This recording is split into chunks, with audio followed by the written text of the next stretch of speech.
And here is a list of achievements from Doonebug. Not too many to fit on this list, but recently EUIC finalist, Knoxville Regional Champion, San Antonio Regional Champion, Sacramento Regional Top 4. These are only his accomplishments from just this season alone. From the last couple months, pretty much. Yeah, and also 3-time Worlds Qualified competitor, running the Annihilate, the Shadow Whiscash, the Shadow Pidgeot, Shadow Alolan Sandslash, Lickitung, and Shadow Gligar. And we don't think we've seen Shadow Alolan Sandslash this entire time. I don't know if he's even used it. He has it on his team, but he never brings it out. He brings out the Shadow Pidgeot, and then of course, on Beach's side, he is a double top 4 performer, but never got to a top 3 or a grand final. So he is making history for himself, one of the most seasoned battlers out there. And he has this team that he made with Spandalicio last night, and it's been amazing for him. He almost always brings double flyers because he is running the triple flyers, and oftentimes one of the flying types protects another, and then you just plug in Poliwrath when you can, and it's been so strong. And he said without a shadow of a doubt, Poliwrath has been his strongest Pokemon. How does that match up against Doonebug's team? Well, honestly, he's going to need to rely on it a lot. We haven't seen Shadow Alolan Sandslash yet, but here's the problem. It's pretty good into the 3 flyers. It beats the Lantern in most situations, and it resists all the charge attacks from the Lickitung you have played there too. So you really only have one reliable counter to it, and that's Poliwrath. So Beach is going to have to rely on that Poliwrath quite a bit. Meanwhile, Doonebug's going to love to see that Poliwrath lock. He's been running Pidgeot all day long. He has the Gligar as well. He has Annihilate too. All 3 are going to beat it. Whiscash can start chipping it down, and Lickitung also can chip it down a little bit. But I think Beach is going to lean into that Poliwrath MVP more than ever. Yeah, it's going to be tough because I think it has some good matchups. The Shadow Gligar, you can win that matchup. Lickitung, you win that matchup. Shadow Alolan Sandslash, Whiscash, you're great there. You have to worry about the Annihilate and the Shadow Pidgeot. What are we going to see as we get the Grand Finals started? It is that Annihilate and the Shadow Alolan Sandslash making a debut appearance in the Grand Finals here. Looks like both trainers are going to stay in for now. I like this line call from Doonebug, and this matchup is not that bad for the Annihilate. Going straight away for the Shadow Ball, not messing around, recognizing that you're going to get Shadow Ball at the same time the Sky Attack and Brave Bird is reached. And here it is going to land as well, doing a ton of damage into Beach's Skarmory. And the thing is, you can easily Protect Shield this and counter down here. So does Beach try to pivot into something? Does he try to go for the Lantern, or does he go for the, what is it, the Shadow Gligar? But there's the first appearance of that Shadow Alolan Sandslash to meet it. At least you do have the Protect Shield advantage here, so it's not over for Beach. You can Protect Shield these Ice Punches. And it looks like Beach is reaching for that dig, going straight over with the hard-hitting move, recognizing that he has a shield advantage, so he could definitely make something happen here. Now going to overfarm a little bit before throwing this dig. Doonebug deciding if he wants shield or not is going to spend his final shield right away. But the thing is, I think Doonebug is going to get outpaced if this next Ice Punch is Protect Shielded. You are going to get outpaced. You throw on Charge Attack priority. That is really smart from Doonebug here, knowing that you are not going to be able to get it to another Ice Punch. You make sure, and Beach throws this energy right here. You get the last Protect Shield out of the game, but you're just sitting here vulnerable to a super effective dig, which is surely going to knock out. It's going to do a lot of damage, but I think Doonebug's still in a really great position. No energy on the Skarmory. You have a full health Lickitung. Skarmory pretty low on health, and you have a Lantern in the back, which is not going to do amazing into the Annihilate or the Lickitung either. The timer is up for Beach. He can decide to pivot at any moment he wants here, but you would probably want to soak this Body Slam. Actually going for the Aerial Ace, not going for the dig here. Maybe worried about taking a Body Slam before he gets to the dig, but this is not going to be the most efficient use of his energy here. Is he just going to stay in and try to force another Aerial Ace? No, he goes into Skarmory, but now Skarmory is just going to get countered down. This is going to be interesting. Skarmory does not get to the move, and now Annihilate has a Night Slash ready. I think Doonebug is going to throw it before the Aerial Ace is reached. Interesting that Beach went for the Aerial Ace instead of Diggs. He would definitely reached it in time against the Lickitung, but maybe did not want to throw on Charge Attack priority. However, not getting too much value out of that Gligar now, and now Doonebug reaching for another Shadow Ball. It's going to do a lot of damage to Lantern shields down. That's absolutely brutal because you got the Shadow Ball at the same time the Surf was available, so Beach couldn't deny it, and now you're in Body Slam range. Even though you get this Spark down, you're going to be able to maybe get to some charge attacks against this Lickitung. This Lickitung just has the Body Slam banked. This is going to be the Surf. Beach knowing one Thunderbolt is not going to knock out the Lickitung, but he's just in range of Body Slam, and Doonebug is gonna take game number 1.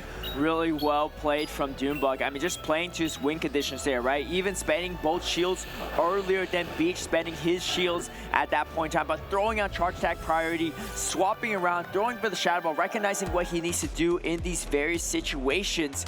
Alone Sand Slash, it put in work, right? I mean, obviously it got taken out from the Gligar because Gligar had a shield advantage, but it did what it needed to do. It helped neutralize the threat of Gligar and prevent it from being a very strong safe swap. The scary thing about Doonebug is he can win in so many ways. He's been showing the Shadow Pidgeot all tournament. He hasn't shown the Shadow Alolan Sandslash once. Maybe beeeach registered that, brought in the safe swap Gligar.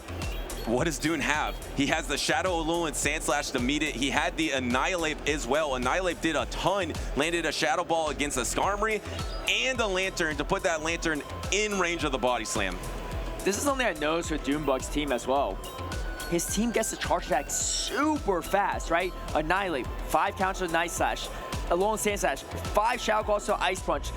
Whiscash, 5 Mud Shots to Mud Bomb. Everything is just spamming away, and beeeach has to really decide how he wants to use his shields in this situation. Bringing the Altari here is a great choice though for beeeach because it's pretty strong to all 3 Pokemon, but especially that Gligar is going to struggle. Oh wait, actually bringing the Skarmory, showing the Skarmory early now instead of locking it potentially into the Gligar. You know, this isn't terrible though because you could probably get a Protect Shield against this Shadow Whiscash and then full farm down with your Altaria, and that Altaria energy is going to be useful against the back line of Doonebug. So I actually quite like this play, switching up the double flyers, because you know beeeach is going to bring those double flyers. But actually Doon, because of the debuff, he no Protect Shields on the Brave Bird, and Brave Bird does a ton of damage, but you're out of reach of being Steel Wing down. Doonebug, really expert knowledge on these matchups here. I believe he's probably going to throw on Charge Attack Priority, throwing to maximize his energy. Does beeeach go for the switch advantage? No, not going to. And yes, beeeach can potentially farm down now, but there's not as much farm potential in this situation. This is just Doonebot at his finest. He is like an algorithm. He makes the right plays over and over again, and now he denied that farm down. He even gets a Mud Bomb to throw. This is going to be double resisted. It's going to do absolutely nothing, but the big factor is you denied all that energy that Altaria could have possibly gotten in this matchup. I think Doonebug probably brings Gligar in this situation. It's a little bit more reliable. You take a lot of super effective damage from the Surf on the Lantern. You just need to save the Lickitung for a Lantern. You're in a pretty decent spot. It's kind of a weird situation though, because Altaria, especially with energy, is going to beat this Gligar, and Doonebug is going to throw up his first shield. And you feel like Lantern is definitely going to save Protect Shields for this Lickitung, and you don't really want to pivot here. You want to soak the energy. This is actually quite good. I expect Doonebug to hold on to energy though. He never wants to go energy dry, because then the Lantern can come in and feel a lot more safe. So he probably will just keep building up with this Lickitung. Yeah, I like this play a lot from Doonebug. He left with the dig as well, recognizing that if he can strip the shields from beeeach, one dig will be enough to knock out the Lantern. I mean, looking at the Gligar's health, it's almost enough to potentially survive a Surf too, but it's definitely a little iffy. Building up to back-to-back body slams, I like that beeeach is letting this go because he's not going to get too much value. He's going to have to spend no shield right away if he shields it up. Now it's going to be Lantern against the Worlds here, but it has a ton of energy actually. It has a full Thunderbolt. I feel like this is almost overkill at this point. I think Surf might have been enough. Yeah, but just to guarantee the knockout so you don't take that body slam chip damage, because you are slightly out of dig range, but it's getting close. Each wing attack is getting you closer and closer to dig range, and Doonebug is pretty much at the double dig. Here comes the first one. It is the Protect Shield play. beeeach actually might be slightly out of dig range, but he still needs to get to the double Surf. Yeah, I like that play from Doonebug, going for the hard-hitting move, but grabbing both shields. Okay, this is going to be super close. beeeach has a decent amount of energy, though. He has over Surf for the energy. I think he's going to get to the double Surf before. It's going to be super close, actually. I think he's one spark away. I think it might be charge attack priority.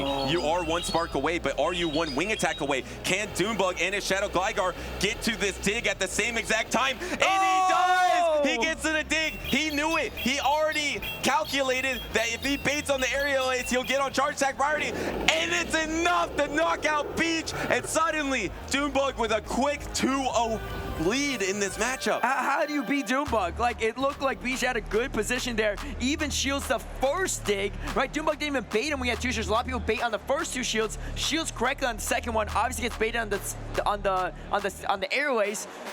But again, like, beeeach he had so much energy too, but Doonebug just playing precision there, recognizing so many win costs ahead of everyone else. He was shaking his head as soon as he got the Protect Shield on that aerial ace. He already knew he won the game. He was shaking his head. It's over. He's already done the calculations. He is unstoppable right now, and he is up 2-0 against beeeach, who not only has to reverse sweep him in this matchup, but then would have to beat him one more time in a bracket reset. Doonebug is one victory away from making history. I think Doombot's right, man. He's definitely calculating these ahead of everyone else. I mean, you gotta think about this. He even farmed energy Gligar into Altaria and made sure he left with exactly the amount of energy he needed in that situation, right? He could have thrown one less wing attack, and then that would have been a completely different story. But here we go into match point for Doonebug, and you get the Pidgeot into Poliwrath. This is not a great situation for the Poliwrath. He is trying to become the Orlando regional champion with a Shadow Pidgeot, and he has it in the lead. He just gets those aerial aces faster than the Icy Wind. He's probably going to get a Protect Shield against this Poliwrath here. This has been the MVP for beeeach, so can he get some Protect Shields from this Shadow Pidgeot here? And the back line, you don't really want to pivot. You have the Shadow Alolan Sandslash once again, so here comes the Protect Shield from Doonebug on the Shadow Pidgeot. And this Pidgeot, especially even with energy, is going to do so well here. And you see the Skarmory swapping in, but unfortunately it's going to clear the debuff for Doonebug. And we see the Alolan Sandslash come out yet again. And this is good though for beeeach because you bait out this Shadow Alolan Sandslash. So Altaria does have play in the back line. This is actually crucial. beeeach wants to climb his way back into the series, but to look how much damage these Steel Wings are doing. You're at the back-to-back Ice Punch, but first a Charge Attack is thrown. I didn't see if that was the Sky Attack or Brave Bird. I think it was a Sky Attack. I'm not saying, no, it's going to be the Brave Bird. And it's going to one-shot the Alolan Sandslash right now. This is going to be interesting because the Poliwrath doesn't have a ton of health, so even though there's a Lickitung can potentially match up to, it's not too bad. I like this play from Doonebug, right? Farm down, the Skarmory's already debuffed, but a second Brave Bird is still going to hit just as hard as the first one. And you see the final shield come out from Doonebug. I love that Protect Shield because if you got yourself super vulnerable, if you're expecting that, and if you're expecting that if you're expecting that Altaria in the back, you can't get too low because you'll be taking that Dragon Breath pressure. Here comes that Altaria into this matchup. You're gonna have all this energy, but the thing is, you're never gonna use your Protect Shield on anything but that energy with Shadow Pidgeot on the back. I think the problem is if you start wearing down the Altaria too much with the Bison and Lick damage, you're gonna have to start shielding aerial ace. beeeach is probably gonna want to leave with some energy. No, actually throws a Sky Attack right away. Gives Doonebug a potential opportunity to come in with the Pidgeot instead, knowing that there's not energy banked on the Altaria. And he doesn't decide to pivot, just banks all this energy right here. He's over double body slam. Here's the swap, but does he counter swap and throw the aerial ace on Charge Attack priority here? This is gonna get the Protect Shield here, but the thing is, can this Poliwrath get knocked out by a body slam? We know that Lickitung has so much energy banked. This is gonna knock out the Pidgeot, but you can't commit Power Whip because if you commit Power Whip, you can't get the double body slam, and you definitely need double body slam. No, he commits the Power Whip. I think this is a mistake from Doonebug because you need to be able to get the double body slam versus the Altaria. It's like a catch-22 though. If he doesn't commit the Power Whip, he takes too much counter damage, right? I think, okay, yeah, this looks pretty tough. I mean, yes, Doonebug's playing pretty well, but even in this situation, the Dragon Breath energy is going to start adding him against Lickitung. I don't think he has enough room to get to another Bison. Dragon Breath is starting to shoot through, and beeeach finding a way to take a game off of Doonebug, down 0-2 on match point for Doonebug. And he's got to do that 2 more times in this series without taking a loss, and then 3 more times in the bracket reset.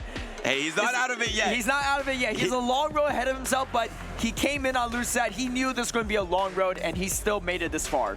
Caleb, the theme for this trainer was perseverance. If any trainer could do it, it could be beeeach because he is the most seasoned championship series trainer that I've ever seen. He has 19 competitions now. Yes, he's in a 2-0 hole, but he has been on this stage a ton of times, and he made great reads in that game number 3. Doonebug tried to maybe get a little fancy with some Shadow Pidgeot action in there, but beeeach is back in the series. If he can get one more win, suddenly the momentum flips. And this is one of the reasons why Shadow Lone Sandslash maybe not as meta relevant right now, right? You can see losing even against the Skarmory in that situation. You're taking neutral Steel Wing, and the Brave Bird resistance still does a ton of damage to the more frail Alolan Sandslash. And just Ice Punch is not really that threatening, especially for neutral damage against the Skarmory. And the Skarmory typing is so good. That's why it's so meta relevant for many reasons. And you can see the Dragon Breath down from beeeach here. Oh, what a fantastic lead for Doonebug, though, coming into game number 4 here. We haven't seen Whiscash much at all, but finally coming in now, met by the counter swap of Annihilate. Let's see if beeeach goes for a Scald or not. He is going to go for a Scald, the harder hitting move, and Doonebug going to just let it go. The problem with the normal Poliwrath is you don't have the reach with the Scald.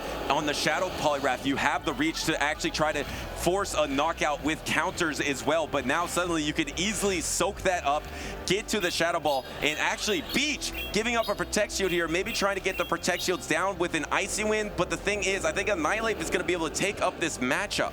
Yeah, you could just shield here, and at this point, you can see the counter damage adding up, closing in to the point where even the Nightsash might be able to threaten after, yeah, just looking at all that counter damage. You can't counter this down, right? Just resisted counters are not doing enough. You see Doonebug charging up even more energy at this point, and now throwing the Shadow Ball for good measure on Charge Attack priority, forcing beeeach to just lose this matchup still. And now you don't have a lot of energy to farm off of this Annihilate on top of it. Yeah, the thing is, at least you got a Protect Shield down. Maybe you could get a Spark down before the Shadow Ball is available. And this is a very debuffed Night Slash. So you get a couple of sparks in here, and you don't really have to worry about the health of your Lantern. There is a Protect Shield down, but it's still going to have to face this Shadow Whiscash. You can't get away from that alignment. Here comes the Lantern, going to go for the Spark, going to try to whittle down the Shadow Whiscash before you swap out, but it's going to be so tough here.